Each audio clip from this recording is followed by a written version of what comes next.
Hello hello सबैजनालाई MS वर्डबाट चाहिँ नेपालीमा टाइप गरिरहँदा चाहिँ हर्ष उकार उकार चाहिँ राखिरहँदा चाहिँ यसरी यदि समस्या आइरहेको छ त्यतिखेर चाहिँ कन्ट्रोल जेड प्रेस गर्नुभयो भने प्रब्लम ठीक हुन्छ बट चाहिँ यो फिक्स हुँदैन। यो सोलुसन चाहिँ तपाईको फिक्स हुँदैन। तपाईले चाहिँ टाइप गरिरहँदा चाहिँ यदि उकार हर्ष उकार चाहियो भने कन्ट्रोल जेड प्रेस गरिरहनु पर्छ है त।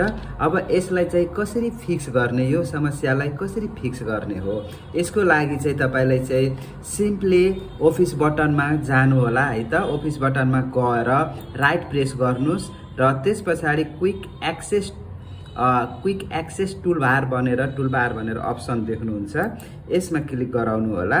त्यसपछि सिम्पली यहाँबाट प्रुफिङ भनेर अप्सन देख्नुहुन्छ, यसमा क्लिक गराउनु र यतातिर देख्न सक्नुहुन्छ तपाईले अटो करेक्सन भनेर अप्सन, यसमा क्लिक गर्नुस् र त्यसपछि तपाईले यहाँ देख्न सक्नुहुन्छ पहिलो अप्सन रहेको छ यहाँनिर स्ट्रेट क्वाट भनेर अप्सन देखिरहनु भएको छ हो।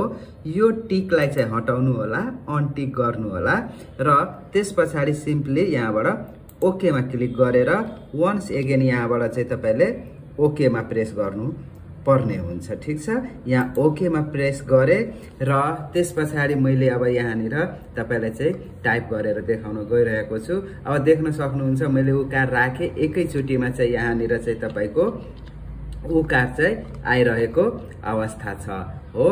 यसरी साथीहरु तपाईहरु पनि यदि एमएस वर्डबाट टाइप गरिरहँदा नेपाली टाइपमा चाहिँ हर्ष उकार उकारको समस्या देखा परेको छ भने यो प्रोसेसबाट चाहिँ तपाई आफ्नो सेटिङ मिलाउन सक्नुहुन्छ।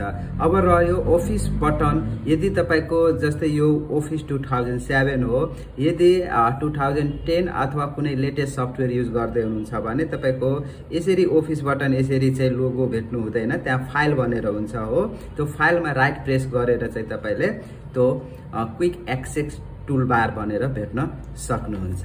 हस्त धन्यवाद। भिडियो तपाईलाई मन पर्यो भने एउटा शेयर, लाइक र कमेन्ट गरेर जानु होला। हस्त धन्यवाद।